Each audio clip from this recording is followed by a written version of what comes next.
Bastone from Loyalty 360. I'm at the 2012 Forrester Customer Intelligence Forum. I'm sitting with John Bastone from SAS. Hello? Hello. John, can you tell us a little bit about SAS and what you do for the company? I am Global Product Marketing Manager for the SAS Customer Intelligence area. So I'm among my peeps here at the Customer Intelligence Forum. Fundamentally, I help drive go-to-market planning, strategy, messaging for the SAS Customer Intelligence Suite, which is the software we sell predominantly to marketing firms to help them better understand and manage and ultimately deliver incentives to their best customers. Great. John, can you tell us a little about the state of marketing today in your opinion? In my opinion, and the opinion of many others here, marketing continues this inevitable migration towards data and towards analytics and insights. I think there's been a lot of talk here around the role of data scientists, around the role of social media and better fleshing out an understanding of customers, and really around the role of technology and really driving better customer experiences in loyalty marketing efforts and in CRM efforts for organizations globally. So it's definitely much more science as well as art than it's ever been before. And other emerging technologies, how do brands effectively engage their audience in this challenging and very dynamic marketing environment? Well, to a certain extent, I don't want to oversimplify it, but to a certain extent, each of these channels is another channel. And I think the organizations that have historically taken an approach of understanding their customers and delivering value to customers in whatever channel those customers engage with most are going to be best poised to succeed in the evolving social, mobile, web-based channels that continue to emerge. Whatever's hot this year is going to be obsolete 2 years from now. So really one of the guiding principles of customer intelligence should be focus on the customer, what their needs are, and what mediums they ultimately want to engage with you through. Great. What are the biggest opportunities for marketers in the next 3 to 5 years?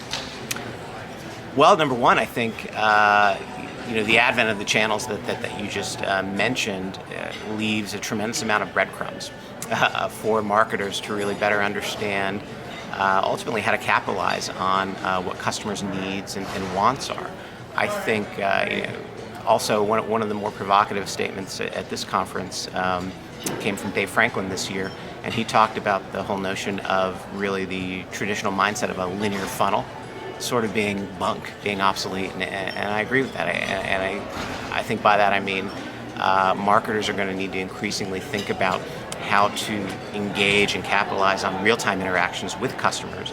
And along those lines, they have to understand a lot about that customer ahead of time and be in a position to capitalize on what that customer state is at that moment in time, what their purchase intent is at that moment in time. And it really is changing the game of marketing from being sort of a batch process sort of methodology.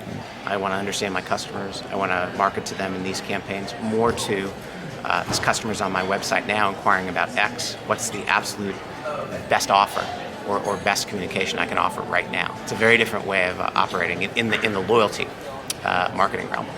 With that said, what's the best opportunity, or the biggest opportunity for marketers in the next 3 to 5 years?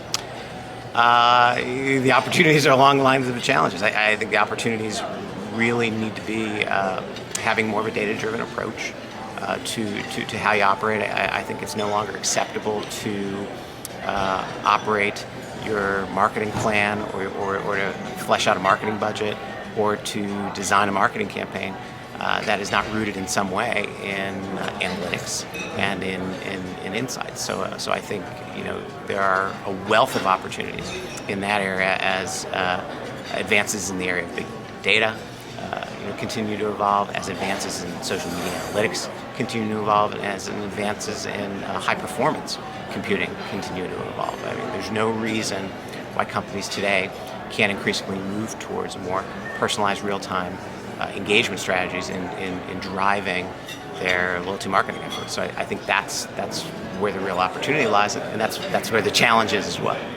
Awesome. A loyalty manager believes this is the best time to be a CMO, yet it's also the most challenging time to be a CMO. What advice could you give to a CMO in today's marketing environment to help them be more effective?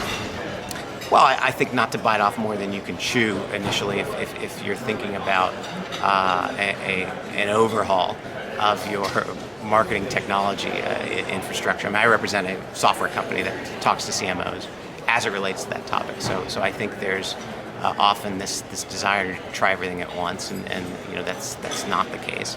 I think secondarily, the CMOs that I've seen be most effective in really transforming their business tend to have a theme along the lines of shifting the organization's priorities around away from a product or service-centric approach and more towards a customer-centric approach. And just the political ramifications of that have profound impact on ultimately being able to drive efforts that really move the needle on better servicing customers. So that would be the two things that I'd say is really take an incremental approach and always have a focus on the customer, be at the forefront of the strategy and planning. Great, John. Thank you very much for taking the time to speak with us today. Thank you.